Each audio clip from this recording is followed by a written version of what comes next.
Assalamualaikum warahmatullahi wabarakatuh. Bismillahirrahmanirrahim. Innal hamdalillah nahmaduhu wa nasta'inuhu wa nastaghfiruh wa na'udzu billahi min shururi anfusina wa sayyiati a'malina.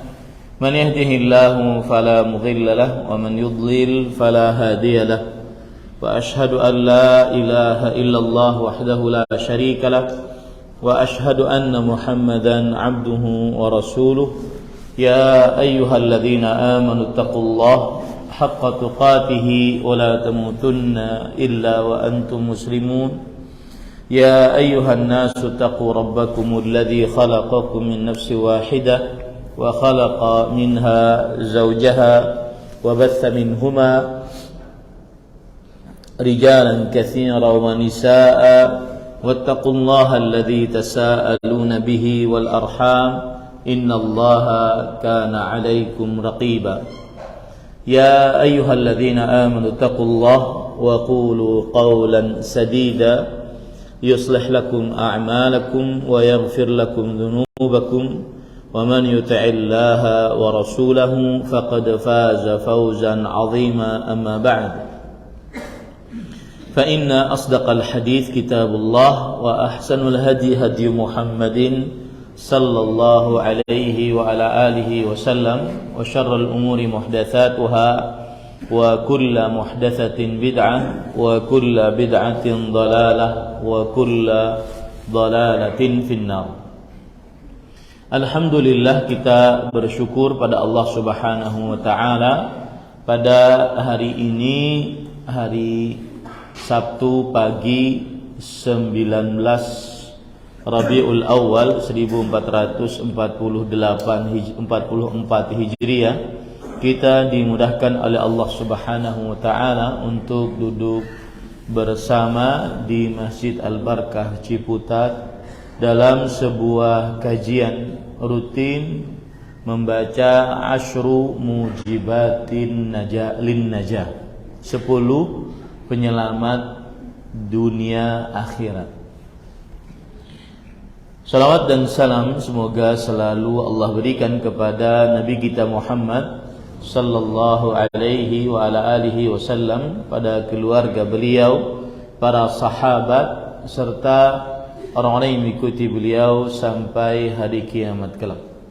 Dengan nama-nama Allah yang husna dan sifat-sifatnya yang mulia, kita berdoa, Allahumma inna nas'aluka ilman nafi'an wa rizqan tayyiban wa amalan mutaqabbala, Allahumma amin.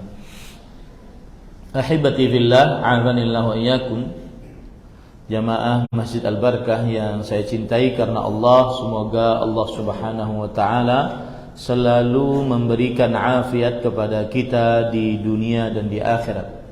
Pada pertemuan yang kedua, kita membahas atau mulai membahas Al-Mujibul Awwal, penyelamat yang pertama dunia akhirat. Penulis mengatakan tauhidullah azza wa jal wa ikhlasuddini lahu, mentauhidkan Allah azza wa jal dan mengikhlaskan agama untuknya. Dan pada pertemuan sebelumnya kita sudah mempelajari apa itu makna tauhid dan apa itu makna ikhlas. Tauhid artinya adalah meyakini bahwa Allah Subhanahu wa taala satu-satunya yang memiliki kekhususan dalam hal-hal yang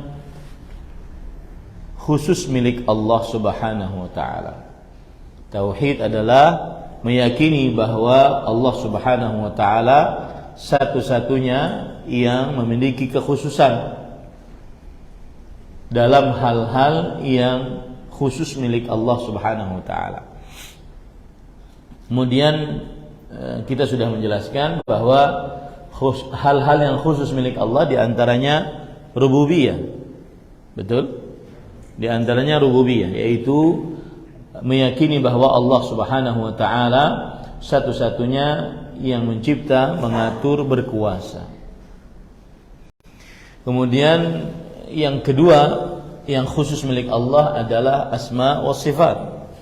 Meyakini bahwa Allah Subhanahu wa taala memiliki nama-nama yang husna dan sifat-sifat yang ulia yang sesuai dengan keagungan dan kemuliaan Allah Subhanahu wa taala. Kemudian kekhususan yang dimiliki Allah yang ketiga adalah al-uluhiyah, yaitu seluruh jenis peribadatan seorang hamba maka itu hanya khusus milik Allah Subhanahu wa taala. Itulah yang disebut dengan tauhid. Dan itulah penyelamat yang pertama. Dan apabila kita berbicara tentang tauhid, maka fokus tauhid yang paling utama adalah tauhid uluhiyah, tauhid ibadah, meyakini seluruh ibadah hanya milik Allah Subhanahu wa ta'ala. Itulah penyelamat yang pertama. Penyelamat yang kedua, penyelamat yang pertama ini juga ikhlas, hanya untuk Allah dalam menjalankan ad-din. Ad-din di sini maksudnya adalah amalan. Ad-din di sini adalah amalan. Sebagaimana Allah Subhanahu wa ta'ala berfirman, "Wa man yabtaghi ghairal islami dinan falan yuqbala minhu wa huwa fil akhirati minal khasirin." Siapa yang mencari selain Islam sebagai din, yaitu sebagai amalan, maka tidak akan diterima darinya. Dan kita pada pertemuan sebelumnya sudah menjelaskan apa itu ikhlas. Ikhlas, bagaimana juga ilustrasi ikhlas kita sudah jelaskan, yaitu seperti di dalam Al-Quran Allah Subhanahu wa ta'ala menyebutkan dalam surah An-Nahl ayat 66 bahwa ikhlas adalah seseorang memerah puting susu, ya, memerah puting hewan, keluar susu tersebut padahal dia keluar antara tahi dan darah, tetapi yang keluar adalah susu yang murni. Arti ikhlas adalah kemurnian, murni, suci, tidak ada campuran dan kotoran. Itu arti ikhlas secara istilah syariat. Begitu juga secara bahasa maksud saya. Begitu juga arti ikhlas secara istilah syariat, yaitu beribadah yang ikhlas artinya memurnikan ibadah, niatnya hanya untuk Allah, tidak ada keinginan sama sekali untuk selain Allah Subhanahu wa ta'ala. Ibadah apapun yang dia kerjakan, baik ibadah lisan atau ibadah kalbu atau ibadah anggota tubuh, ibadah apapun maka dia murnikan untuk Allah, itulah keikhlasan. Itulah keikhlasan. Dan kita sebutkan pengertian ikhlas adalah beramal tidak ingin dilihat kecuali oleh Allah dan tidak ingin dapat pahala, upah, ganjaran kecuali hanya dari Allah Subhanahu wa ta'ala. Nah, itu pada pertemuan sebelumnya seperti itu. Kita sekarang baca apa yang disebutkan oleh penulis di dalam penyelamat yang pertama dunia akhirat, yaitu tauhid dan ikhlas. Qala al-muallif fadilatul syekh al-allamah Profesor Dr. Abdul Razak bin Abdul Muhsin al-Badr hafizahumullah ta'ala, fa'a'zamu, di halaman 9 ya, fa'a'zamu asbabin najati yaumal qiyamah bal la najata illa bihi tauhidullahi azza wa jalla wa ikhlasul dini lahu. Wa taqaddama fil qissatil azimati sabiqah qaulun nabiy sallallahu alaihi wa alihi wasallam, man qabila minnil kalimata allati aradtu ala ammi faraddaha alayya fahiya lahu najatun. Wal muradu bil kalimah kalimatut tauhid la ilaha illallah. Baik, kita artikan ini ya. Fa'a'zamu asbabin najati yaumal qiyamah. sebab yang paling terbesar yang menyelamatkan pada hari kiamat. Bal la najata illa bihi. Bahkan tidak ada keselamatan kecuali dengannya. Nah, ini luar biasa. Tidak ada keselamatan kecuali dengannya. Jadi penyelamat-penyelamat yang 10 ini, yang paling utama, yang pertama, tidak ada keselamatan kecuali dengannya. Apa itu? Tauhidullahi azza wa jal wa ikhlasud dini lahu.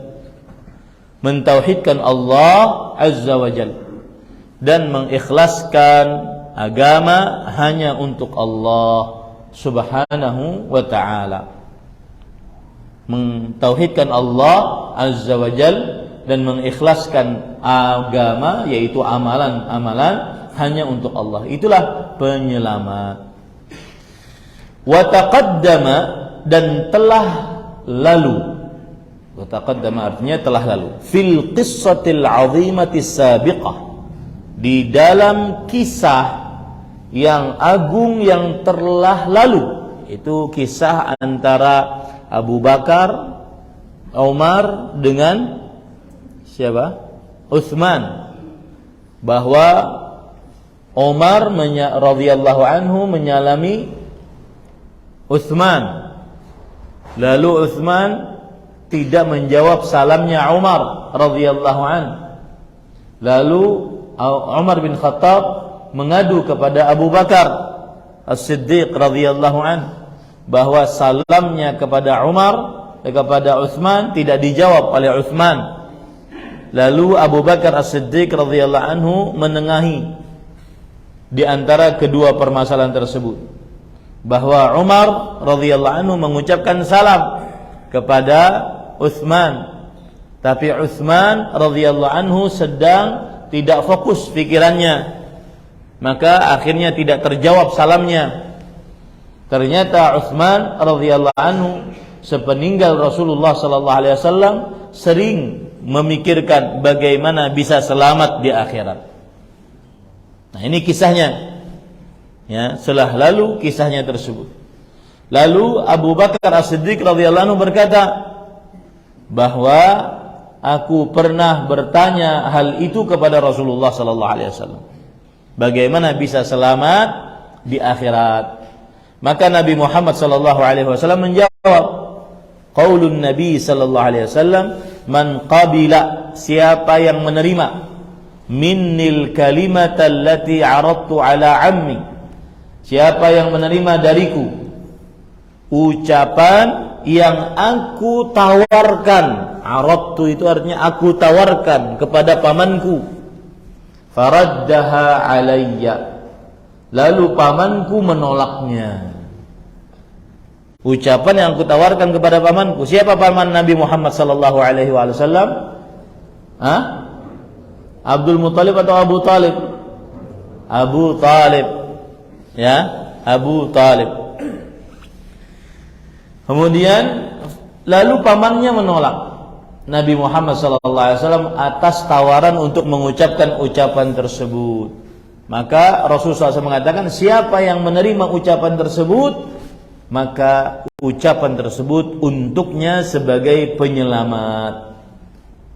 Wal muradu bil kalimah, dan yang dimaksud dengan ucapan tersebut kalimatut tauhidi la ilaha illallah. Kalimat yang dimaksud, ucapan yang dimaksud adalah ucapan la ilaha illallah. Ini menunjukkan bahwa tauhid adalah penyelamat. Tauhid adalah penyelamat. Baik. Kemudian ahibati fillah, afanillahu iyyakum. Kemudian penulis mengatakan, walaisal muradu an yatalaffadha bihal insanu fahasbu, dan bukan yang dimaksud hanya sekedar seorang manusia mengucapkannya saja. Ucapan la ilaha illallah bukan hanya di lisan saja. Bagus mengucapkan itu sebagai zikir, bahkan itu adalah afdhaluz zikir, sebaik-baik ucapan.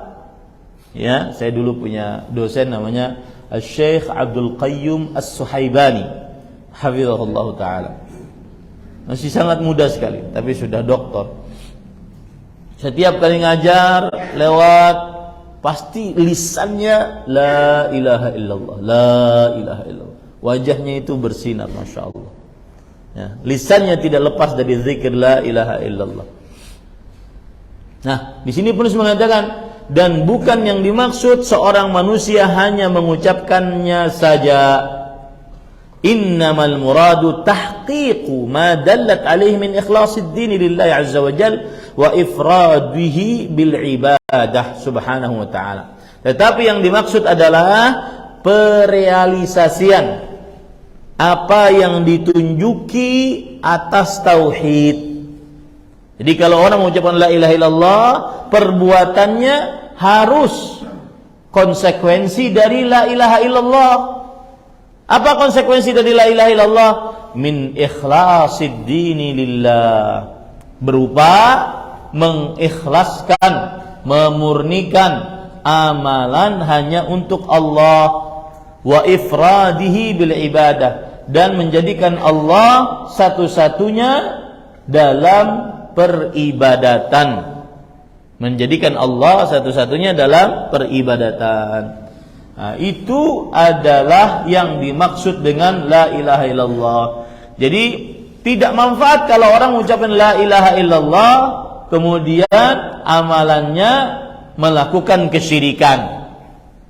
Berdoa kepada Allah tapi juga berdoa kepada makhluk-makhluk yang sudah mati, yang dianggap sebagai perantara antara dia dengan Allah. Tidak tidak merasa cukup berdoa kepada Allah saja, tetapi harus melalui perantara, minta kepada orang yang sudah mati tersebut, wahai wali fulan, selamatkan aku, berikan aku anak, berikan aku rezeki, lunaskan hutangku, dengan asumsi bahwa wali fulan ini nanti membawa doanya kepada Allah subhanahu wa ta'ala. Ya, kalau tidak nanti dikira doanya tidak sampai. Ada tuh yang ceramah seperti itu. Kalau langsung berdoa kepada Allah, doanya nggak sampai katanya. Tapi kalau berdoa kepada orang yang sudah mati dari wali-wali Allah, maka cepat sampai. Kenapa? Karena kita ini menurut mereka tidak bisa berdoa kepada Allah langsung, sedangkan wali-wali Allah yang sudah meninggal ini mereka dekat dengan Allah. Maka jawabannya mudah. Lalu bagaimana ayat yang berbunyi wa qala rabbukum ud'uni astajib lakum? Rabb kalian berfirman, berdoalah kalian kepadaku, langsung aku kabulkan. Bagaimana juga ayat yang berbunyi fad'ullaha mukhlishan lahuddin, mukhlisina lahuddin, berdoalah kalian kepada Allah dengan murni hanya untuk Allah. Di mana diletakkan ayat itu? Nah, ini. Jadi bukan hanya ucapan la ilaha illallah, tetapi juga perealisasian dari konsekuensi yang ditunjuki oleh la ilaha illallah. Apa konsekuensi la ilaha illallah? Memurnikan, mengikhlaskan ibadah hanya kepada Allah. Maju Pak, mungkin kawan-kawan mau sholat. Ya, yang lain maju.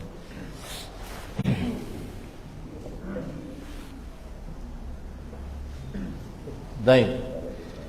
Kemudian penulis mengatakan fat-tauhidu huwal ghayah allati khalaqallahu al-khalqa li ajliha wa awjadahum li tahqiqiha. Nah, ini penting nih. Apa kedudukan tauhid? Apa kedudukan la ilaha illallah? Maka penulis mengatakan fat-tauhid, tauhid adalah huwal ghayah, puncak tujuan. Allati khalaqallahu al-khalqa li ajliha, yang Allah menciptakan makhluk karenanya. Puncak tujuan tauhid adalah Tauhid adalah puncak tujuan penciptaan makhluk. wa aujadahum litahqiqiha, dan mengadakan makhluk untuk merealisasikan tauhid. Jadi tauhid itu puncak tujuan penciptaan makhluk, puncak tujuan pengadaan makhluk itu tauhid. Allah berfirman kama qala subhanahu wa ta'ala, wa ma khalaqtul jinna wal insa illa liya'budun. Tidaklah kuciptakan jin dan manusia kecuali untuk beribadah kepadaku. Di dalam ayat ini terdapat pembatasan tujuan penciptaan makhluk jin dan manusia, yaitu hanya untuk bertauhid. Coba kita lihat ayatnya. Perhatikan baik-baik. Allah berfirman, ini sekarang kita belajar ayat yang menunjukkan bahwa ayat ini adalah pembatasan tujuan penciptaan makhluk jin dan manusia adalah untuk bertauhid.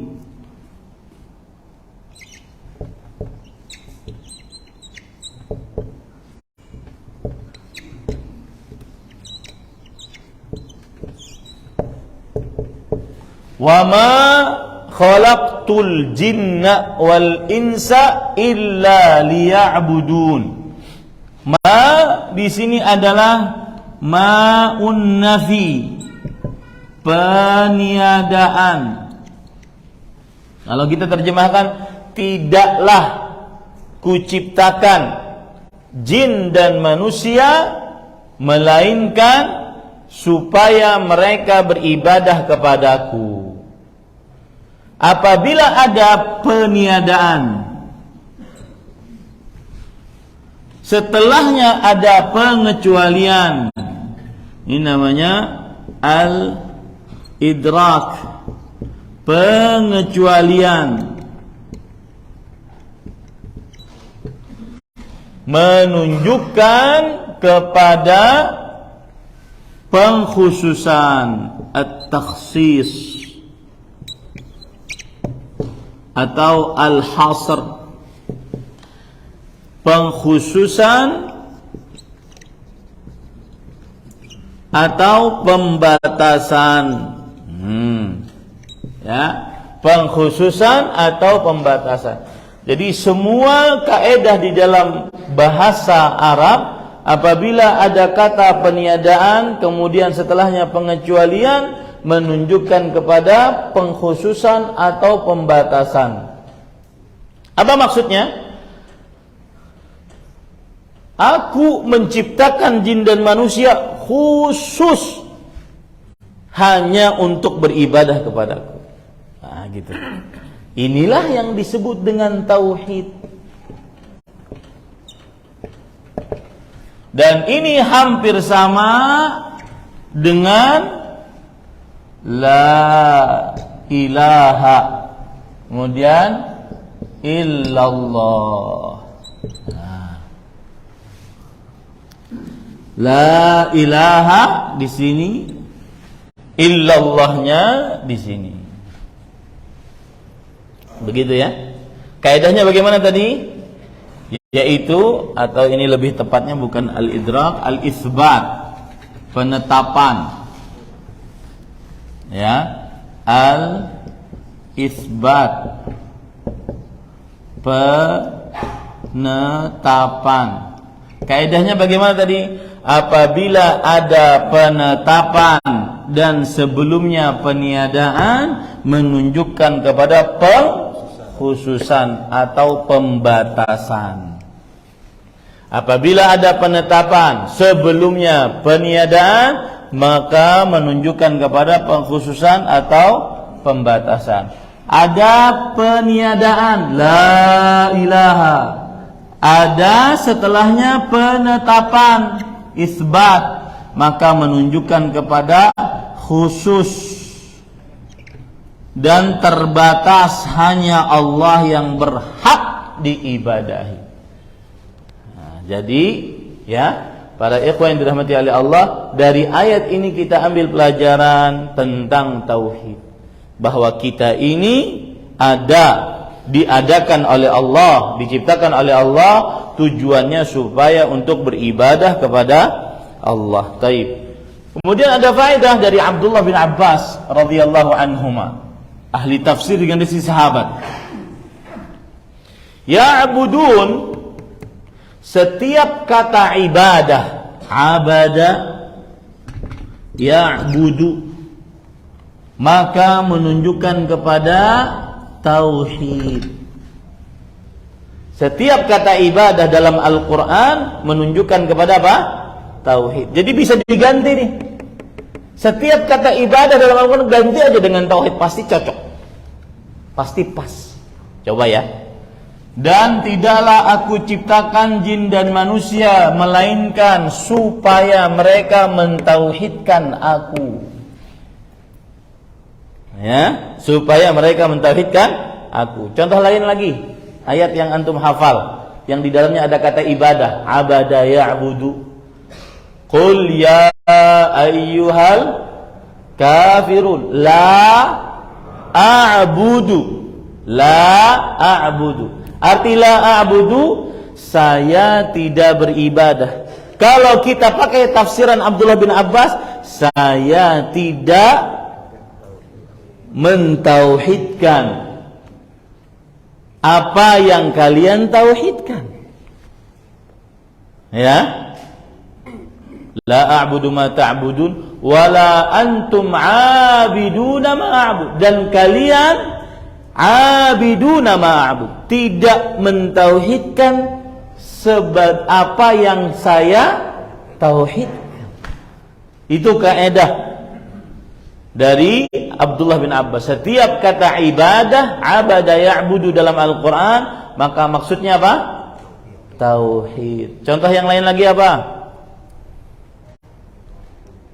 Dalam surah Al-Fatihah, Iyyaka na'budu, hanya kepadamu kami beribadah. Coba ganti dengan tauhid, hanya kepadamu kami mentauhidkan. Pas kan? Nah, itu kaidah ya. Ini kaidah bahwa setiap kata abada ya'budu itu adalah mentauhidkan Allah. Nah, sudah dipahami ya? Taib. Kemudian penulis mengatakan surat Al-Isra ayat 23. Saya subhanallah kemarin baca perkataan menarik dari seorang salafus saleh. Orang salafus saleh ini kalau berkata memang perkataannya itu masuk hati gitu. Ketika beliau mengatakan ra'aitu sya'ratan baydha fi lihyati fa'alimtu annal mauta yatlubuni. Ketika aku melihat ada uban di jenggotku, maka aku semakin yakin kematian mulai mencari-cari aku. Oleh sebab itu, jangan macam-macam sudah. Jangan aneh-aneh lagi. Yang suami istri sudah damai-damai aja lah. Ya, mau mati sama-sama, ngapain juga? Ya, kalau sudah melihat ada jenggot putih, maka alimtu annal maut yatlubuni. Aku semakin yakin kematian mulai ngejar-ngejar aku.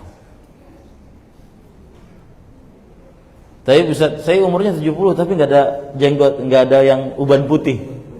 Ya berarti aman kalau begitu.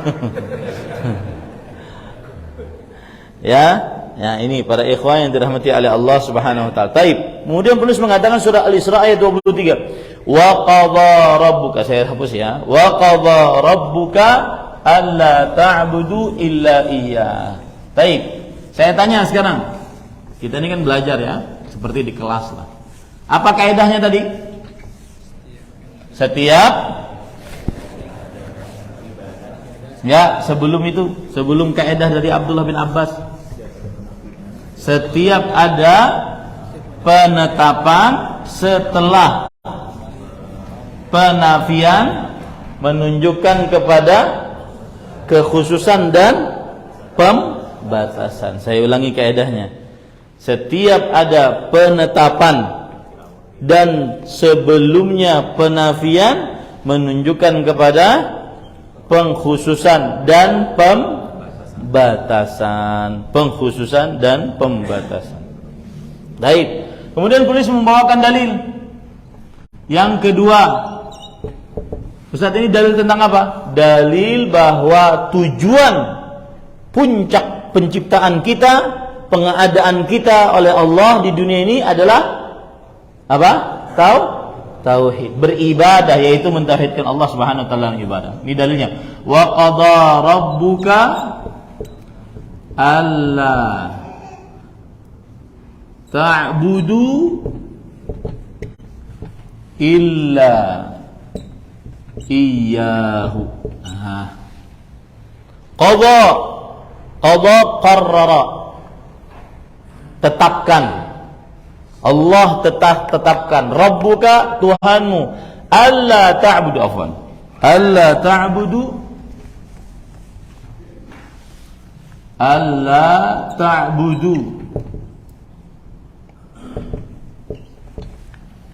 agar kalian tidak beribadah. Nah, ini peniadaan. Illa iya. Ini pengecualian. Setiap kali ada penetapan dan sebelumnya peniadaan menunjukkan kepada pengkhususan, pembatasan. Artinya ibadah dibatasi hanya untuk Allah.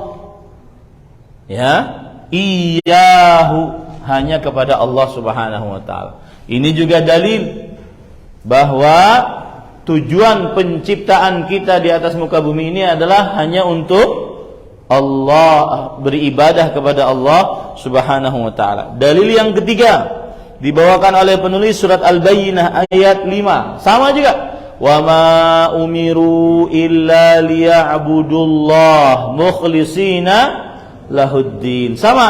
Wa ma umiru, ma peniadaan nih. Tidaklah mereka diperintah, umiru illa.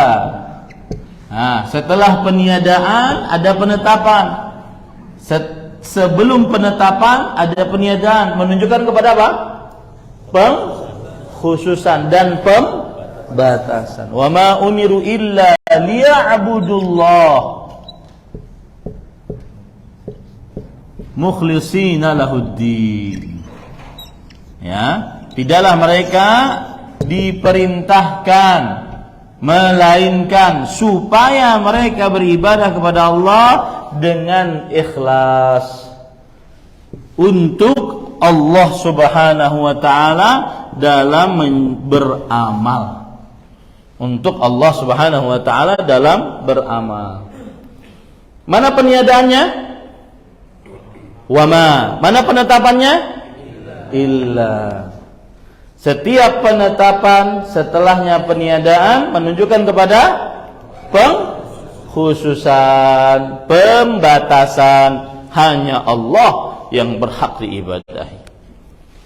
Nah, ini dalil-dalil yang menunjukkan bahwa tujuan penciptaan kita, adanya kita di atas muka bumi ini tidak ada lain kecuali apa?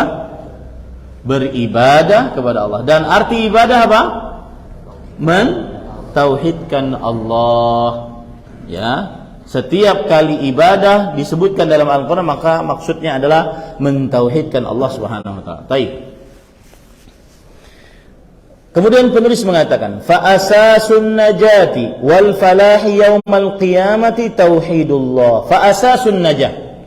Maka pondasi dasar keselamatan. Asas, pondasi. Pondasi dasar keselamatan. Wal falah, dan keberuntungan. Yaumal qiyamah, pada hari kiamat. Tauhidullah, mentauhidkan Allah Subhanahu wa taala, yaitu dalam beribadah. Mentauhidkan Allah, yaitu dalam beribadah kepada Allah. Wa hadhihi najatul hasilatu bitauhid ala naw'ain. Wa hadhihi najatul hasilah, dan keselamatan yang terjadi bitauhid dengan tauhid ala naw'ain, dua macam keselamatan yang didapat. Orang kalau bertauhid, maka dua macam keselamatan yang dia dapat. Yang pertama, al-awwal najatun min dukhulil jannah, selamat dari masuk neraka. Selamat dari masuk neraka, tidak dimasukkan oleh Allah ke dalam neraka. Ini keselamatan ini. Bahkan ini keselamatan hakiki. Dan ajarkan itu kepada anak-anak kita. Nah, selamat yang hakiki bukan hanya selamat seseorang sukses, rumah megah, mobil mewah, pangkat tinggi, harta. Tidak. Selamat hakiki adalah selamat tidak masuk ke dalam neraka. Ya. Ini keselamatan pertama. Tidak masuk ke dalam neraka. Sama sekali berarti tidak masuk ke dalam neraka. Fal mar'u, maka seseorang in kana muhaqqiqan lit-tauhid tahqiqan kamilan fa innahu lan yadkhulan nar. Maka seseorang jika mengamalkan, merealisasikan tauhid dengan pengamalan yang sempurna, maka sesungguhnya ia tidak akan pernah, lihat ya, lan itu adalah never, ya, sama sekali tidak akan pernah masuk ke dalam neraka. Siapa yang mengamalkan tauhid dengan sebenarnya, bukan hanya ucapan la ilaha illallah di lisan, tapi perbuatannya bertentangan dengan apa yang diucapkan. Sama seperti ada orang ngeluh, kalian ini aneh, katanya, nuduh kita dakwah sunnah aneh. Di zaman Rasulullah, orang yang dibunuh padahal dia mengucapkan la ilaha illallah itu dimarahi oleh Rasulullah. Jadi Usamah bin Zaid pernah membunuh orang, kemudian sebelumnya orang itu karena mungkin Allahu a'lam, yang penting dia sebelum dibunuh mengucapkan la ilaha illallah. Semestinya kalau sudah mengucapkan la ilaha illallah tidak boleh dibunuh. Maka Rasulullah SAW mengatakan, aqatalta ba'da an qala la ilaha illallah. Apakah engkau membunuh dia setelah diucapkan la ilaha illallah? Nah, kata orang ini memakai riwayat ini, sekarang kita mengucapkan la ilaha illallah, kita dituduh musyrik. Maka tuduhan tersebut bukan tanpa alasan. Ya, apa namanya kalau meminta kepada orang yang sudah meninggal? Apa namanya kalau seandainya meminta kepada orang yang sudah meninggal, berdoa kepada orang yang sudah meninggal, berdoa minta sesuatu yang tidak disanggupi kecuali oleh Allah? Itulah kesyirikan. Nah, ini para ikhwah. Jadi sekali lagi, siapa yang merealisasikan tauhid dengan sempurna, maka sesungguhnya dia tidak akan masuk ke dalam tidak akan pernah masuk ke dalam neraka. Bal yakunu dukhuluhu lil jannah dukhulan awwaliyan biduni hisabin wala adzab. Bahkan yang ada adalah masuknya ke dalam surga, masuk golongan pertama tanpa hisab, tanpa dihitung-hitung, dan tanpa azab, tanpa siksa. Ini kalau mengamalkan tauhid dengan sempurna. Contohnya bagaimana? Hadis Rasul bahwa akan ada min ummati yadkhuluna al-jannah bighairi hisabin wala azab. 70 min ummati yadkhuluna al-jannah bighairi hisabin wala azab. 70.000 dari para sahabatku yang masuk ke dalam, dari umatku yang masuk ke dalam surga tanpa hisab, tanpa azab. Siapa mereka? Yang pertama adalah la yastarqun, orang-orang yang tidak minta diruqyah, wala yatatayyarun, dan orang-orang yang tidak merasa bernasib sial dengan sesuatu yang dilihat atau yang didengar. Yang ketiga, wala yaktawun, tidak mengobati dengan pengobatan kai. Yang keempat, wa 'ala rabbihim yatawakkalun, dan hanya kepada Allah Rabb mereka bertawakal. Nah, ini perealisasian tauhid. Ya. Ini namanya merealisasikan tauhid, bukan hanya sekedar ucapan. Tidak melakukan perbuatan syirik akbar dan syirik asghar. Baik. Watsani, yang kedua sekarang. Keselamatan yang kedua. Tadi keselamatan yang pertama adalah tidak masuk sama sekali ke dalam neraka. Baik, kalau ada yang bertanya, Ustadz itu 70.000 sahabat saja 150.000, selesai sudah. Nggak dapat tiketnya kita. Maka Allah itu maha luas karunianya, maha pemurah. Rasul sallallahu alaihi wasallam mengatakan, dalam riwayat yang lain, riwayat Imam Tirmidzi, wa ma'a kulli alfin sab'una alf. Ini kan 70.000 masuk surga. Di setiap 1.000 membawa 70.000. Setiap 1.000 membawa 70.000 sampai 70.000. Nah, coba yang pintar matematik. Berapa tuh jumlahnya? Ya, silakan dicek, dihitung. 70.000 masuk surga tanpa hisab, tanpa azab. Setiap 1.000 dari 70.000 itu, setiap 1.000-nya membawa lagi 70.000. Ah, berapa? 7 kali 7 4,9 miliar. Yakin? 4,9 miliar. Kalau seperti itu hitungannya masih mungkin lah. Ya, jangan pesimis. Ada tambahan riwayat lagi, wa thalathu hathayatin min hathayati rabbi, dan 3 tanggukan dari tanggukan Allah. Tanggukan paham itu? Ya, tanggukan itu seperti orang ngambil sesuatu gitu. Seberapa besar tanggukan Allah, kita tahu bahwa Allahu Akbar, maka sebanyak itulah yang akan masuk ke dalam surga. Mudah-mudahan kita termasuk di dalam. Baik, atsani, yang kedua adalah najatun minal khuludi finnar, wa hadza fi man lam yukammilit tauhida. Selamat dari kekal dari neraka. Selamat kekal dari neraka. Maksudnya dia masuk neraka tapi tidak kekal. Nah, jadi keselamatan tauhid itu bagi seseorang ada 2. Selamat tidak masuk surga neraka sama sekali. Yang kedua, selamat tidak kekal di dalam neraka. Artinya kalaupun masuk tidak akan pernah kekal karena dia bertauhid. Ya. Kemudian penulis mengatakan, wa hadza fi ma lam yukammilit tauhid, dan ini adalah bagi orang-orang yang tidak menyempurnakan tauhid, wa lam yutammimahu, dan tidak menyempurnakannya, bal waqa'at minhu jumlatun minal ma'asi, tetapi terjadi pada dirinya beberapa maksiat, wa kaba'iriz dzunub, dan dosa-dosa besar.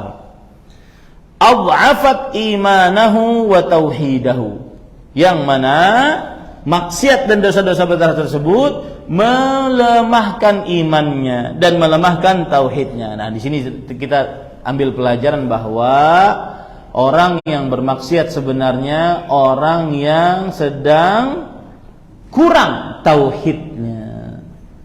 Ya, kalau dia bermaksiat, kalau dia meyakini Allah Subhanahu wa taala satu-satunya yang mengatur, mencipta, berkuasa, satu-satunya yang patut untuk diibadahi, maka niscaya dia akan jauh dari maksiat dan dosa besar apalagi. Ya, makanya para ulama mengatakan al-ma'siyah baridul kufr. Maksiat itu konektor apa? Penyambung. Konduktornya kekufuran. Maksiat itu konduktornya kekufuran. Meskipun orang yang bermaksiat tidak dinyatakan kafir, ya, tidak serta-merta dinyatakan, tetapi dia konduktor. Karena orang yang bertauhid semestinya jarang bermaksiat. Kenapa? Karena dia bertauhid, tauhid rububiyah. Allah Maha melihat dia, Allah Maha mengatur, Allah Maha mencipta, dia takut siksa Allah. Ya, jarang bertauhid, jarang bermaksiat orang yang bertauhid. Makanya kalau seandainya ada malam-malam orang sedang asyik nonton hal-hal yang diharamkan, itu tauhidnya sedang rendah-rendahnya. Ya, jangan pernah ngaku tauhidnya sedang kuat kalau masih malam-malam bermaksiat, melihat yang diharamkan. Nah, ini pada ikhwan yang dirahmati oleh Allah. Wastahaqqa dukhulan nar bisalbiha, dan berhak dia masuk ke dalam neraka dengan sebab maksiat dan dosa besar tersebut. Fa inna tauhida sayunjihi minal khuludi finnar. Maka sesungguhnya tauhid akan menyelamatkannya dari api neraka, kekal dari saya ulangi, maka sesungguhnya tauhid akan menyelamatkannya dari kekal di dalam neraka. Tsumma yakunu ma'aluhu ilal jannah. Jadi mungkin orang bertauhid masuk neraka mungkin, tetapi tidak akan kekal. Nah, ini keselamatan jenis kedua, ya, yang lebih rendah daripada keselamatan jenis pertama. Kalau yang pertama masuk surga, tidak pernah masuk neraka. Bahkan surganya tanpa hisab, tanpa azab. Bagaimana kita meyakinkan diri kita sendiri bahwa masuk surga tanpa hisab itu indah, nyaman? Bagaimana bisa meyakinkan? Anda yang bisa jawab? Enak nggak masuk surga tanpa hisab, tanpa azab? Enak. Pernah emang? Belum kan? Nah, bagaimana meyakinkannya? Itu pertanyaan saya.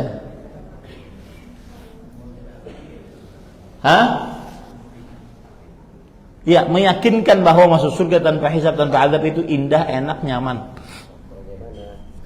Karena hisab itu adalah membinasakan. Hisab itu sulit. Rasulullah SAW mengatakan, "Man nuqishal hisaba faqad halak." Siapa yang diteliti saat hisabnya pasti binasa. Maka saat tidak ada hisab itu berarti indah, nyaman, enak. Ya, dan itu yang kita cari, tanpa hisab. Karena hisab sulit. Yang mudah saja sulit, apalagi yang sulit. Kan Allah berfirman, "Fasawfa yuhasabu hisaban yasira." Maka dia akan dihisab dengan hisab yang mudah. Yang mudah saja sulit. Yang mudahnya bagaimana? Allah akan memperlihatkan seluruh amalnya. Ada hadis riwayat Bukhari, "Innallaha yudnil mu'mina yaumal qiyamah." Allah akan mendekat kepada orang beriman pada hari kiamat. Kemudian, "Tsumma yad'u kanafahu 'alaihi wa yastur rabbuh." Lalu Allah meletakkan penutupnya. Dan Allah menutupi hamba tersebut dari orang-orang sehingga tidak ada yang tahu. Kemudian Allah berfirman kepada hamba tersebut, "Ya fulan, ata'rifu dzamba kadza?" Wahai fulan, tahu enggak ini dosamu? Tahu enggak ini dosamu? Tahu enggak ini dosamu? Maka si fulan mengatakan, "Na'am, bala ya Rabb." Iya wahai Allah, itu dosaku. Iya, itu dosaku itu. Hatta idza qarrarahu bidzunubi, sampai dia menetapkan seluruh dosa-dosanya. Wa ra'a fi nafsi annahu halak, dan dia mengira, wah ini pasti binasa. Ketahuan semua. Enggak ada yang bisa disembunyikan. Dan itu disebutkan juga dalam Al-Quran. Wa wajadu ma 'amilu hadiran. Mereka mendapati apa yang telah mereka perbuat di dunia ada di hadapan dia. Bisa dilihat. Dihinakan oleh Allah dengan melihat itu. Kemudian Allah mengatakan, "Laqad satartuha 'alaika fid dunya wa ana aghfiraha laka al-yawm." Aku di dunia sudah tutupi dosa-dosamu itu, dan hari ini ku ampuni dosa-dosamu tersebut. Itulah hisaban yasira. Sulit. Hisaban yasira sulit. Bagaimana hisaban asira? Hisab yang sulit. Ya. Maka saat orang masuk ke dalam surga tanpa hisab itu indah, enak, nyaman. Karena dihisab itu pasti binasa. Rasulullah SAW bersabda, "Man nuqishal hisaba faqad halak." Siapa yang diteliti saat dihisab pasti binasa. Siapa yang diteliti? Ini kamu dapat duit dari mana? kamu gunakan untuk apa, pasti binasa. Ya. Nah, makanya masuk surga tanpa hisab itu indah, nyaman, enak. Ya. Nah, keselamatan yang kedua, dia masuk ke dalam neraka. Setelah dihisab, ditimbang, masuk ke dalam neraka. Nah, sini saya ingin mengingatkan para ikhwah, ada hal yang menarik. Mudah-mudahan menjadi inspirasi kita.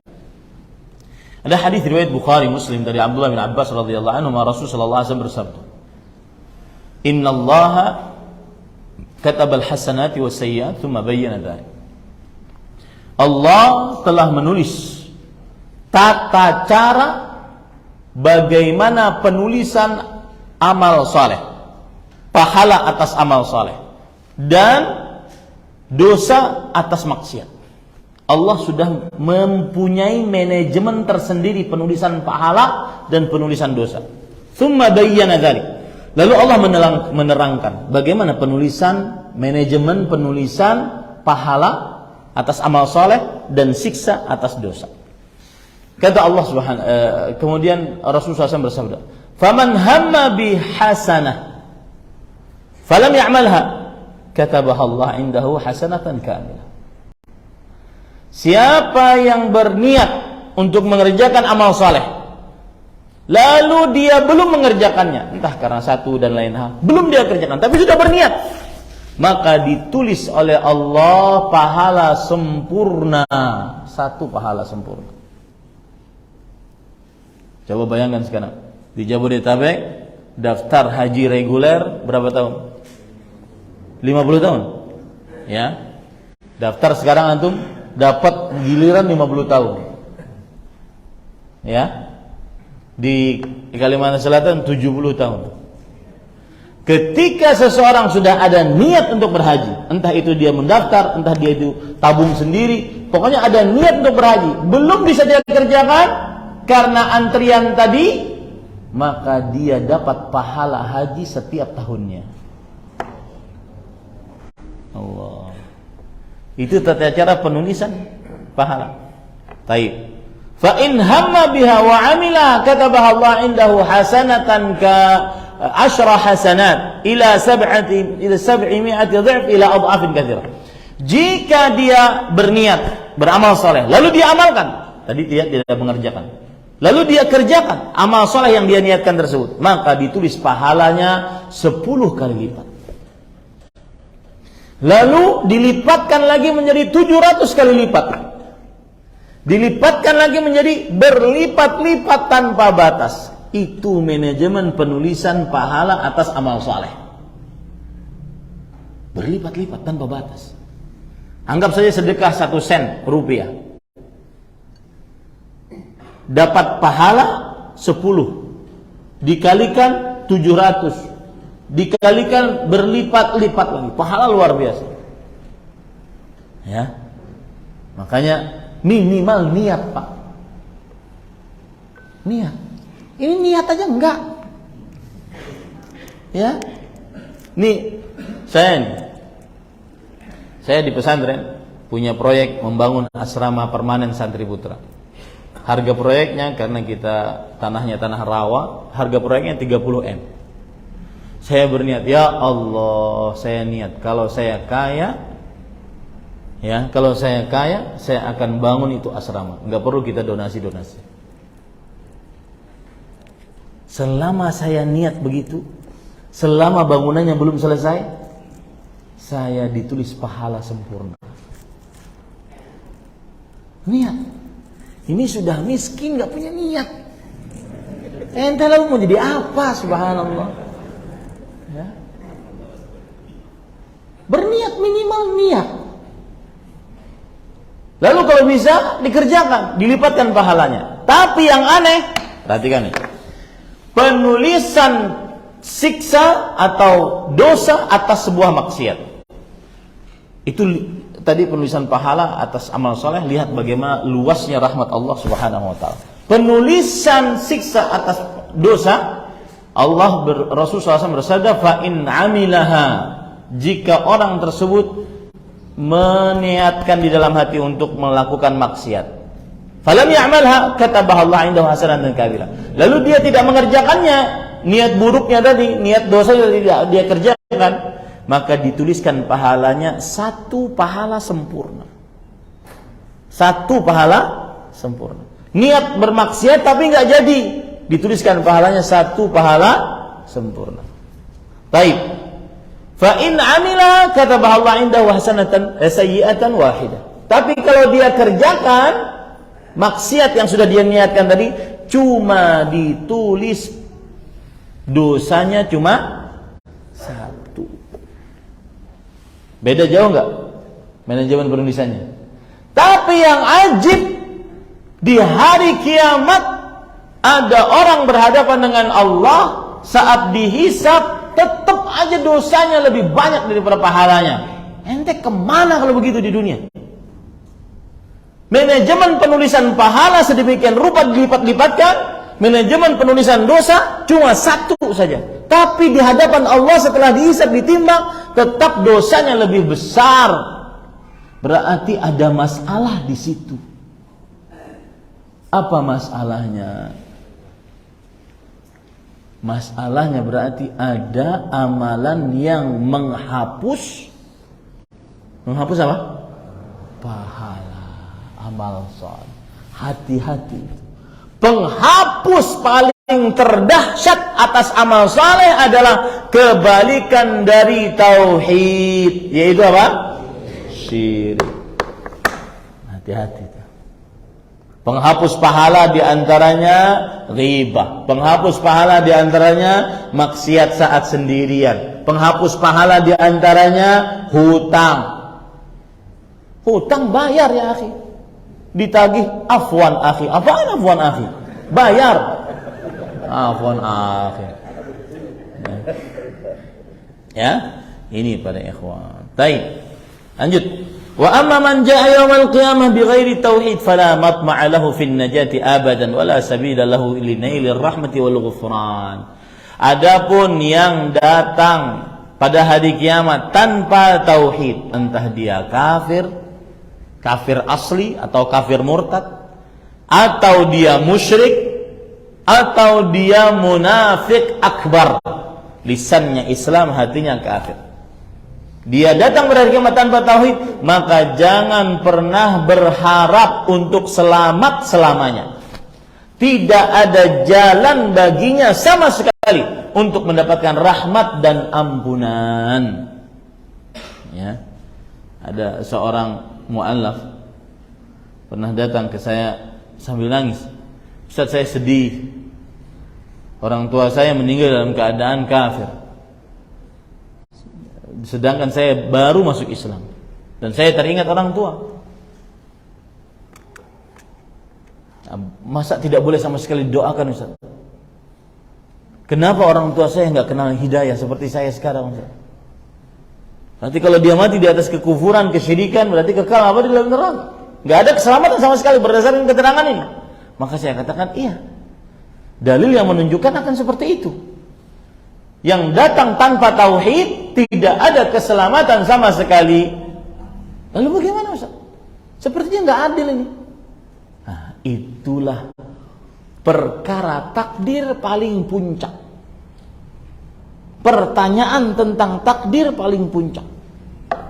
Jawabannya simple. Ya, kalau seandainya ada orang, mengapa Ustaz diciptakan iblis? Ini gara-gara iblis kita akhirnya keluar dari neraka. Nabi Adam dan Hawa alaihissalam nggak tahan dengan gangguan godaan iblis, akhirnya keluar. Coba nggak ada iblis, enak kita sama bidadari sekarang. Ya kan? Mengapa Ustaz ada barang-barang, hal-hal diharamkan tapi diciptakan oleh Allah? Mengapa Ustaz? Ada ganja, ada khamar, ada babi, ada anjing air liurnya najis mughalladhah. Mengapa diharamkan tapi diciptakan? Mengapa diciptakan tapi diharamkan? Mengapa? Ini pertanyaan paling puncak, ujung pertanyaan takdir ini. Jawabannya adalah perkataan Abdullah bin Abbas, yaitu beliau mengatakan al-qadaru sirrullah. Takdir adalah rahasia Allah. Selesai. hanya Allah yang tahu hikmahnya. Hanya Allah yang berkuasa atasnya. Makanya ada ayat yang berbunyi, la yus'alu amma yaf'alu wa hum yus'alun.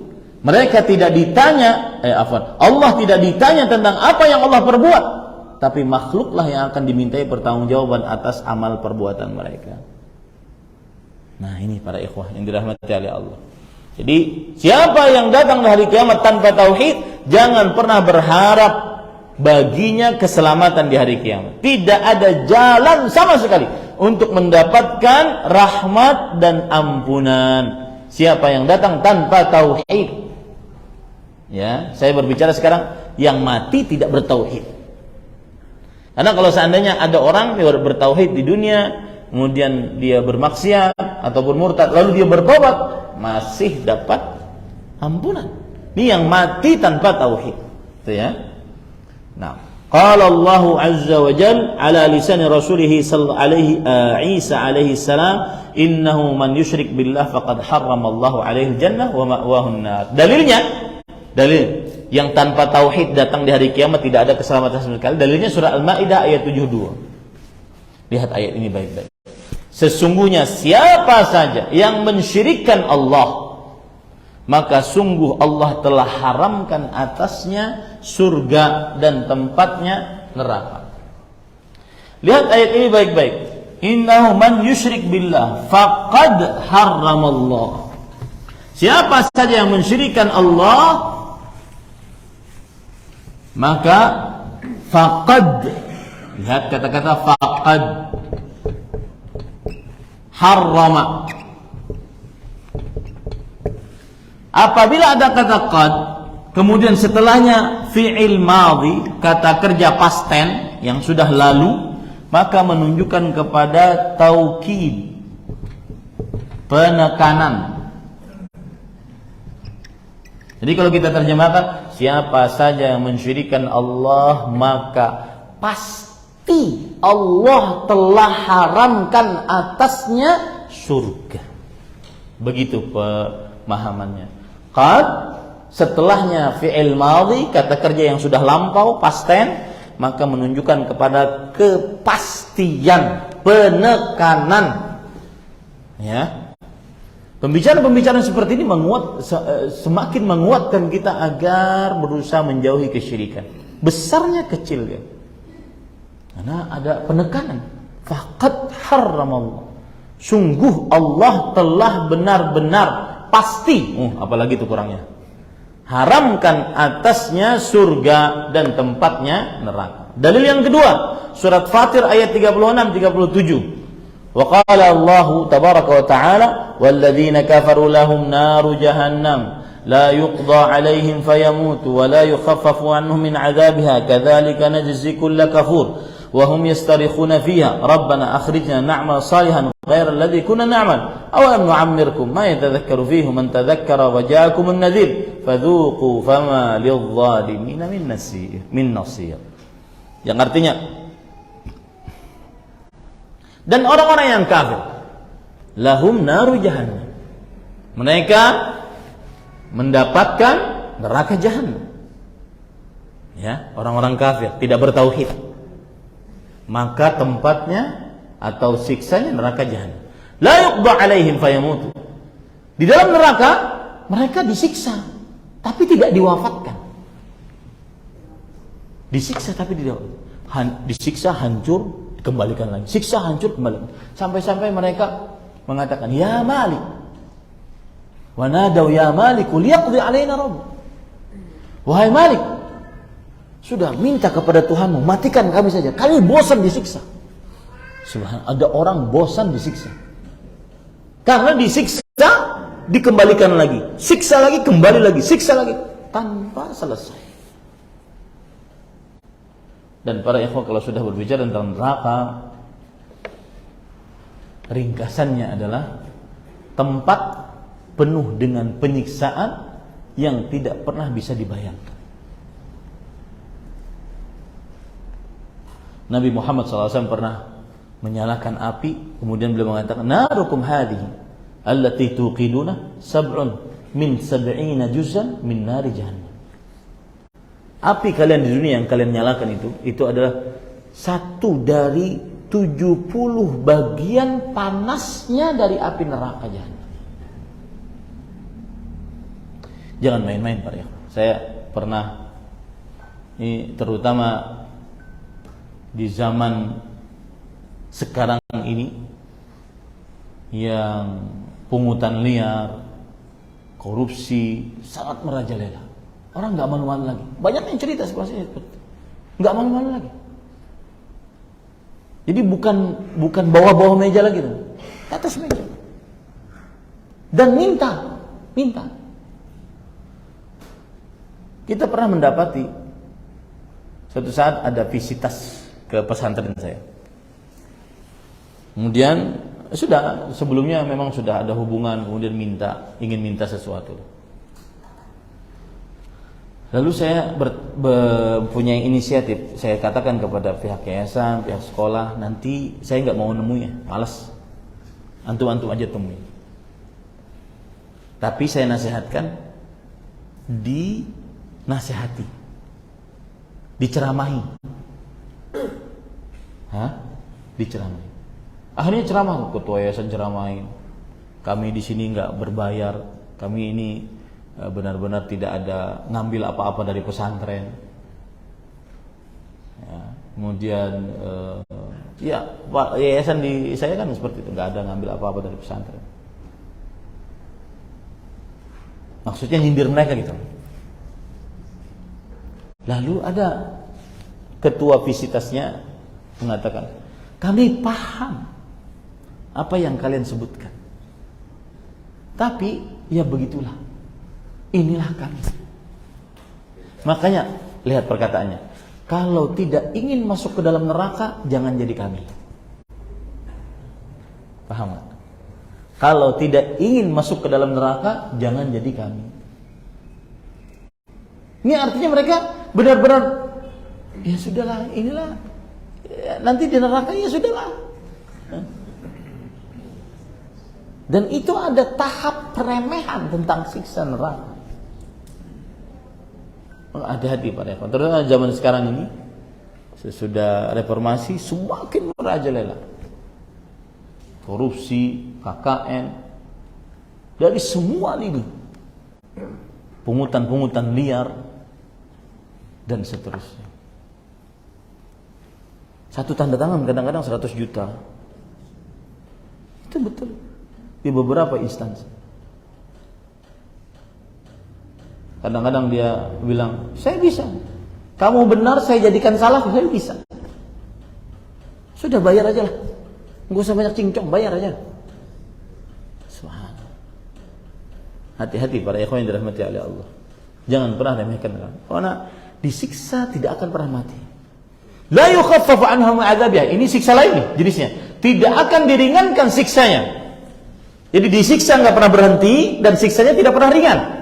Semakin hari semakin berat. Allah musta'an. Demikianlah kami memberikan ganjaran kepada setiap orang-orang yang kafir. Ini para ikhwan yang dirahmati oleh Allah. Lalu mereka mengatakan, dan mereka berkata, wahai Rabb kami, keluarkan kami dari api neraka ini agar kami bisa beramal saleh, tidak seperti kami dulu. Lihat ya, dulu itu sekarang kita ini. Perkataan dulu mereka ini yang di dalam Al-Quran, sekarang kita ini. Tidak seperti kami dulu. Allah jawab, bukankah kami telah kasih umur kepada engkau agar engkau ingat kepada Allah Subhanahu wa taala? Bukankah ada utusan dari kami yang mengingatkan kalian? Ada kitab diturunkan, tapi kalian tidak mengikutinya. Fadzuqu fama lidh-dhalimina min nasir. Maka rasakanlah, tidak ada penolong sama sekali bagi orang-orang yang berbuat zalim. Nah itu dulu ya. Belum selesai kita pada pembahasan penyelamat yang pertama. Nah, jika ada yang ditanyakan dipersilakan. Saya punya waktu 15 menit.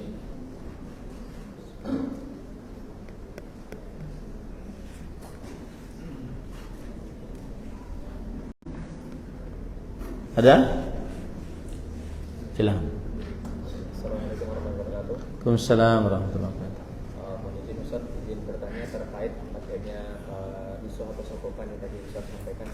Ketika kita yang membutuhkan, akan tetapi persyaratannya harus seperti itu, dan mana mungkin ada yang urgent atau mungkin semi urgent, itu kira-kira kita harus bagaimana?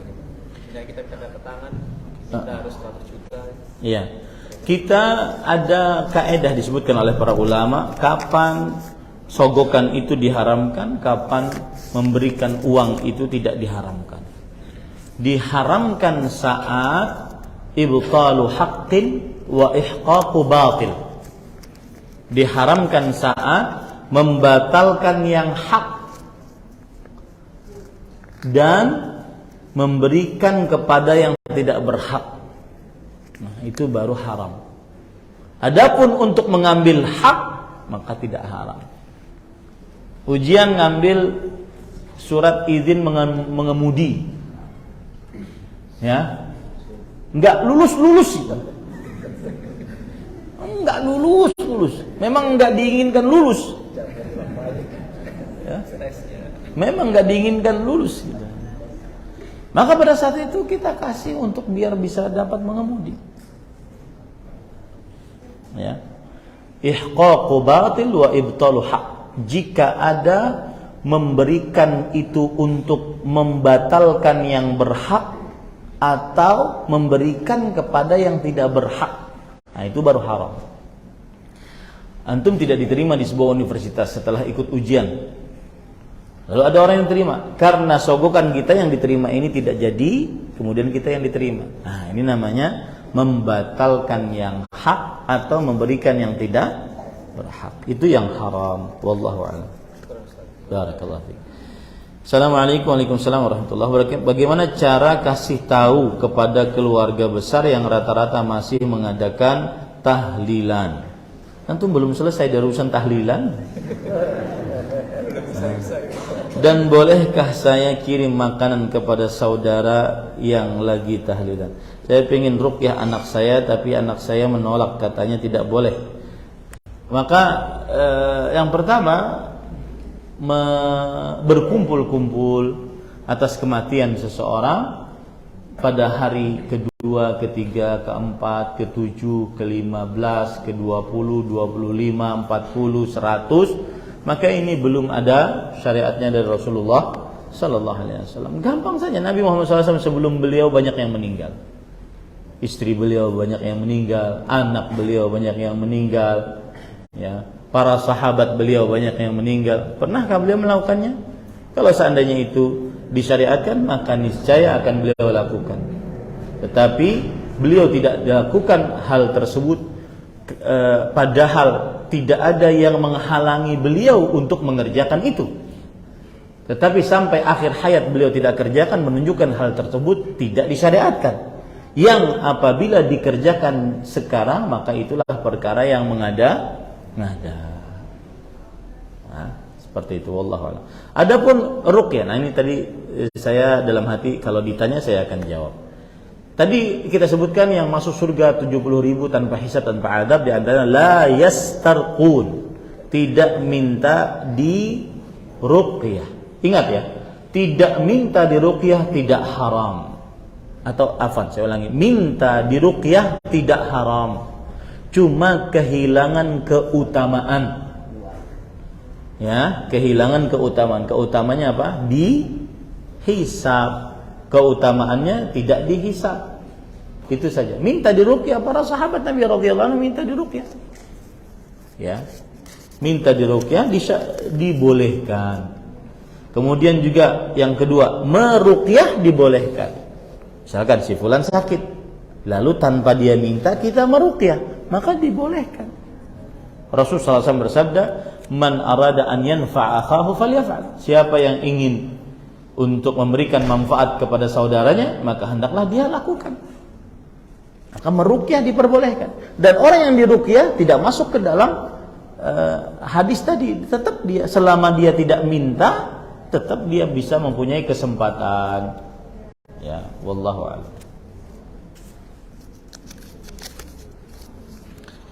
Apabila birokrasi jadi harus bayar-bayar riswah, sedangkan kami butuh sertifikat rumah tersebut agar bisa dijual, bagaimana? Sama yang saya katakan tadi. Apabila dia ihqaqu haqqin, maka boleh. Mengambil hak boleh. Atau ibtalu batil, maka boleh. Nah, kita hak kita untuk diambil. Ya. Kalau seandainya tidak seperti itu, maka akan terdolimi. Maka pada saat itu boleh, tapi tidak boleh itu selalu yang dikerjakan. Ya, tidak boleh bermudah-mudah. Allahu a'lam. Ada orang yang selama hidupnya nggak pernah sholat. Jadi gimana jika dia meninggal dunia? Apakah kita sholatkan juga? Jawabannya, yang tidak pernah sholat, nggak pernah, lihat bahasa saya, tidak pernah sholat, para ulama sepakat kafir, keluar dari agama Islam. Rasulullah SAW bersabda, al-ahdu alladhi bainana wa bainahum shalah faman tarakaha faqad kafar. Perjanjian antara kami orang Islam dan mereka orang kafir adalah perihal salat. Yang meninggalkan salat maka sungguh dia telah kafir. Nah, yang terjadi khilaf di antara para ulama adalah kadang salat, kadang tidak salat. Termasuk di dalamnya salat selama setahun cuma 2 kali. Idul Adha, Idul Fitri, itu pun karena dia ketua panitia. Nah, ini masuk ke dalam khilaf di antara ulama karena masih ada sholatnya. Nah, pendapat yang dikuatkan, maksudnya dikuatkan para ulama dan kita mengikutinya, adalah tetap kafir. Yang meninggalkan sholat karena malas, tidak ada alasan syar'i, meskipun sekali 2 dia keluar dari agama Islam. Lalu Ustaz, bagaimana? Pendapat yang lain, jumhur ulama mengatakan tetap dia tidak keluar. Kufur yang dimaksud adalah kufur asghar. Kufur yang dimaksud adalah kufur asghar. Artinya tidak mengeluarkan dari agama Islam. Kalau tidak mengeluarkan dari agama Islam masih boleh disolatkan. Yang tidak boleh sama sekali disolati yang tidak solat sama sekali, nggak pernah solat. Ya, wallahu a'lam. Tapi bagi pemimpin atau orang alim atau tokoh masyarakat agar menjadi pelajaran bagi kaum muslimin, maka boleh dia tidak menyolati. Silahkan kaum muslimin menyolati, dia enggak. Agar menjadi pelajaran, Ustadz Fulan, ya, Kiai Fulan enggak mau menyolati. Apa sebabnya itu? Karena enggak sholat selama hidupnya. Itu boleh. Itu namanya ta'zir, hukuman sebagai peringatan bagi kaum muslimin yang lain. Seperti Rasulullah SAW awal syariat Islam tidak mensolati orang yang punya hutang dan mati membawa hutang. Kata Rasulullah SAW, "Shallu ala sahibikum." Solati jenazah kalian, saya tidak mau mensolati. Nah, itu kan keluarganya sedih. Nah, itu seperti itu. Wallahu a'lam. Saya selalu meminta kematian lebih cepat karena saya takut bertambahnya usia, dosa saya semakin banyak dan khawatir akan hisab. Apakah saya termasuk orang yang putus asa, tidak percaya takdir Allah akan kematian? Jawabannya, ada semacam rasa putus asa. Rasulullah SAW bersabda, la yatamannayanna ahadukum al-mauta li dhurrin nazala bih. Salah seorang di antara kalian tidak boleh sekali-kali dia berangan-angan mati karena musibah yang dia dapatkan. Lalu apa yang harus kita kerjakan kalau begitu, Ustaz? Maka yang kita kerjakan adalah perbaiki sisa umur. Perbaiki sisa umur. Niscaya dosa yang telah lalu diampuni dan seseorang akan wafat dalam keadaan husnul khatimah. Apakah ini tidak percaya takdir Allah akan kematian? Maka jawabannya tetap dia percaya, cuma dia keliru ketika minta kematian. Ya. Lalu sikap yang terbaik bagaimana, Ustaz? Jangan minta kematian, tetapi mintalah petunjuk agar bisa beramal saleh dan diwafatkan dalam keadaan husnul khatimah. Allahu a'lam. Dan memang kalau ada banyak orang yang diberi petunjuk oleh Allah melalui mengingat kematian. Saya kalau lagi keluar kota kadang saya di lounge. Kemudian ada orang jamaah pasti datang nanti. Ustaz Ahmad ya? Iya. Saya lagi asik-asik makan tuh nggak jadi makan tuh, pasti dia cerita. Tapi nggak apa-apa, itu risiko ya. Ustaz, saya ini hijrah, mulai dia cerita panjang. Ya. Nah, salah satu ceritanya adalah kenapa berhijrah, yaitu ingat kematian. Sampai kadang-kadang dikira orang gila karena saking ingat kematian. Kemana-mana ingat kematian. Jangan-jangan mati nih, jangan-jangan mati nih, jangan mati. Alhamdulillah dia mengenalnya dakwah sunnah. Coba mengenal dakwah yang lain, akan menyimpang nanti. Jadi mengingat kematian itu adalah salah satu hal yang membuat orang dibimbing oleh Allah Subhanahu wa taala dalam kebaikan. Ada ulama abad ke-5 Hijriah yang bernama Abu Ali Ad-Daqqaq. Beliau mengatakan, nah ini perkataan beliau disebutkan oleh Imam Al-Qurtubi dalam kitab At-Tadhkirah bi Ahwal Maut wa Umul Akhirah. Beliau mengatakan, "Man aktsara dzikral maut ukrima bi thalatha." Siapa yang banyak mengingat kematian, maka dia akan dimulakan dengan 3 hal. Ta'jilut taubah, segera bertobat. Yang kedua, qana'atul qalb, puas perasaan hati atas apa yang Allah berikan. Yang ketiga adalah nasyatul ibadah, semangat untuk beribadah. Saya malam kemarin sebelum saya datang ke sini, saya beli mie ayam gitu di sebuah warung.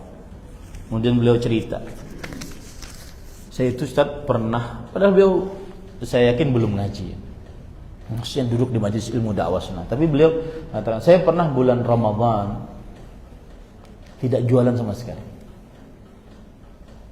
Ini saya berbicara sekarang tentang qana'atul qalb, puas dengan pemberian Allah. Bulan Ramadan saya nggak jualan sama sekali. Orang-orang nanya, gimana nanti makannya? Loh, tentunya saya punya siasat Ustaz. Sebelum Ramadan saya sudah ngumpulin setiap harinya 10.000. Berarti saat 1 bulan yang saya tidak bekerja tersebut, saya punya tabungan agar saya bisa beribadah fokus dalam bulan Ramadan, baca Quran. Dan sebenarnya kan, ini yang saya ingat, dan sebenarnya permasalahan kaya atau tidak ada pada hati, perasaan hati. Dan itu bisa kita dapatkan saat kita banyak mengingat kematian.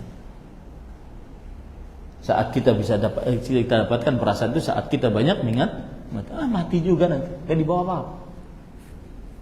Ya, mati juga. Pernah figur publik cerita, ketika ada orang kaya meninggal, saya melihat sekarang tuh baru mobilnya seperti dikasih-kasihin, kayak kacang goreng ngasih orang. Gak ada manfaat. Ngapain? Gak dibawa mati juga. Ya, enggak dibawa mati juga.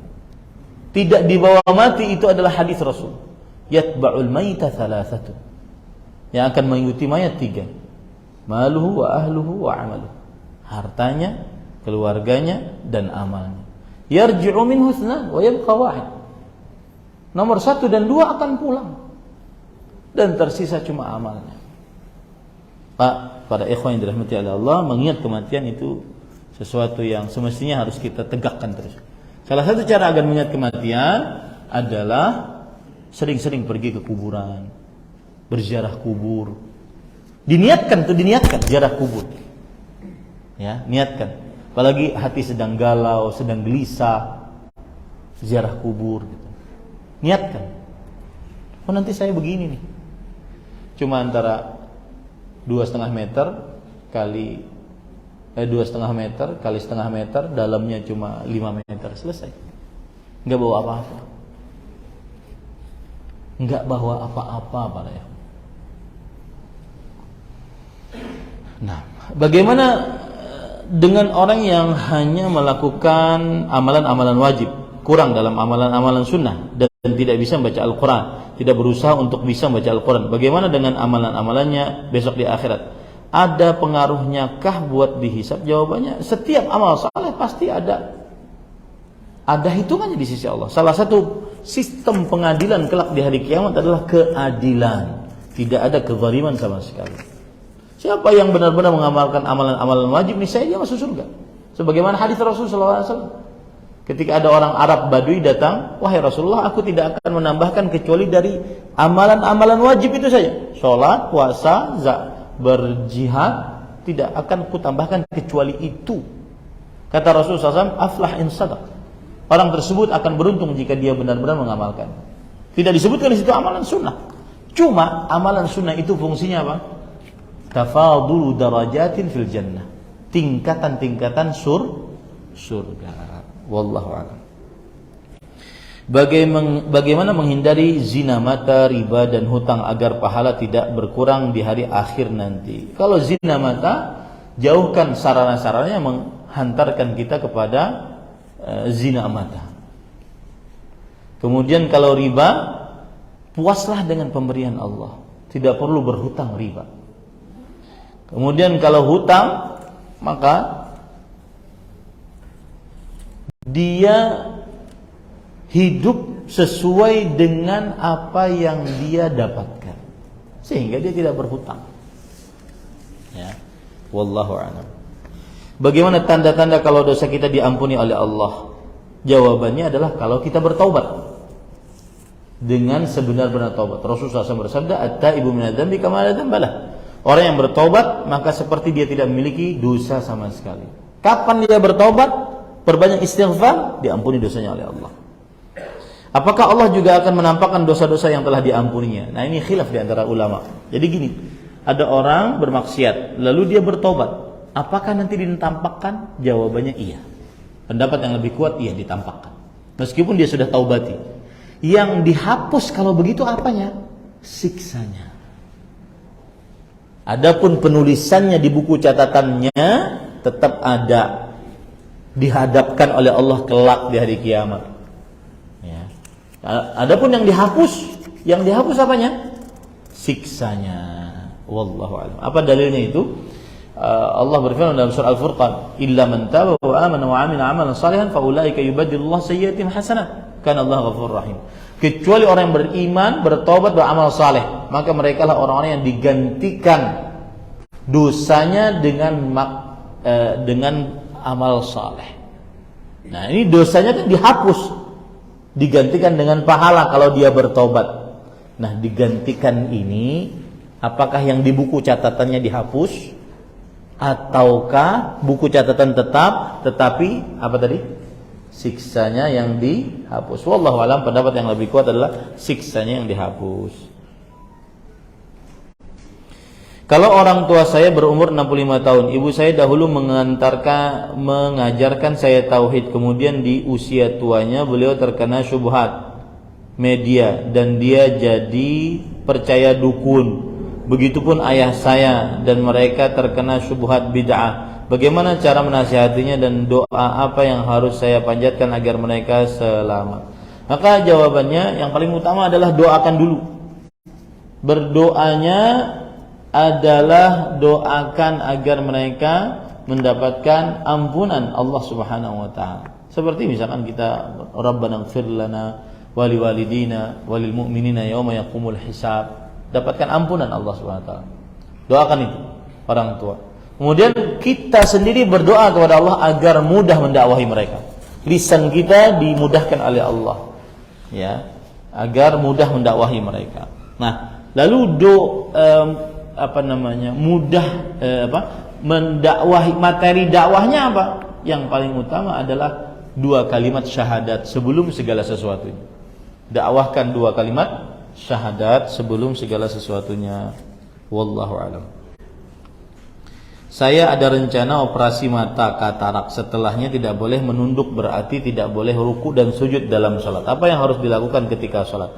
Bagaimana ruku dan sujudnya? Apakah harus ikut berjamaah dan salat berdiri atau duduk? Maka jawabannya adalah Allah berfirman, "Fattaqullaha mastata'tum." Bertakwalah kepada Allah sesuai dengan kemampuan kalian. Rasulullah SAW bersabda, "Idza amartukum bi amrin fa'tu minhu mastata'tum." Jika aku perintahkan kalian dengan sebuah perintah, maka kerjakan dari perintah tersebut sesuai dengan kemampuan kalian. Jika memang tidak boleh untuk menunduk, maka tidak bisa ruku, tidak bisa sujud, maka pada saat itu dia berdiri atau dia duduk sesuai dengan kelapangan dia, ya, sesuai dengan kelapangan dia. Berjamaah atau tidak? Jawabannya tergantung, sesuai dengan kelapangan dia. Karena di situ ad-darurat tubihul mahdhurat. Keadaan yang terpaksa membolehkan yang darurat. Wallahu a'lam. membolehkan yang dilarang dalam agama Islam. Bagaimana kalau kesyirikan kecil, bagaimana cara bertobatnya? Kesyirikan kecil contohnya riya, contohnya memakai jimat, contohnya bersumpah dengan nama selain Allah. Nah, itu kesyirikan kecil. Nah, cara bertobatnya bagaimana? Maka dia beristighfar kepada Allah. Beristighfar kepada Allah Subhanahu wa taala dan dia menyesal atas perbuatannya, dia bertekad untuk tidak mengulangi itu lagi dan dia putuskan dosa tersebut. Sama seperti dosa-dosa lainnya. Wallahu a'lam. Bersabar memegang sunnah terhadap cacian atau penentangan dari sesama kaum muslimin lebih besar di saat ini daripada dari kaum musyrikin, karena mayoritas kaum muslimin Indonesia penganut paham Asy'ariyah. Apakah kesalahan akidah Asy'ariyah seperti meyakini Allah ada di mana-mana atau Allah tidak ada di atas langit bisa menyebabkan seseorang tersebut batal keislamannya atau kekufuran? Maka jawabannya adalah apabila seseorang meyakini Allah di mana-mana karena syubhat yang ada, maka tidak kafir. Tapi kalau karena mengingkari Al-Quran, maka dia keluar dari agama Islam. Itu pun setelah iqamatul hujjah, diajari wantifaul mawani, dan dijauhkan dari hal-hal yang menghalangi dia untuk dihukumi kekufuran. Ya, tetapi kebanyakan orang karena syubhat, apalagi karena ikut-ikutan, maka tidak dikeluarkan dari agama Islam. Adapun sabar di dalam sunnah, di dalam tauhid, maka ini sudah disebutkan oleh Rasulullah SAW. Ya'ti 'alan nasi zaman as-sabiru 'ala dinih kal qabidh 'ala zaman. Akan datang pada manusia suatu masa orang yang bersabar pada agamanya seperti memegang batu api, harus kuat, harus tegar, kokoh. Ya. Dan semakin besar ujian, semakin besar pahalanya di sisi Allah Subhanahu wa taala. Nah, itu kira-kira yang bisa saya sampaikan. Jazakumullahu khairan atas perhatiannya. Kita cukupkan dengan kafaratul majlis. Subhanakallah bihamdik asyhadu an la ilaha illa anta astaghfiruka wa atubu ilaik. Wa sallallahu nabiyana Muhammad walhamdulillahi rabbil alamin. Wassalamualaikum warahmatullahi wabarakatuh.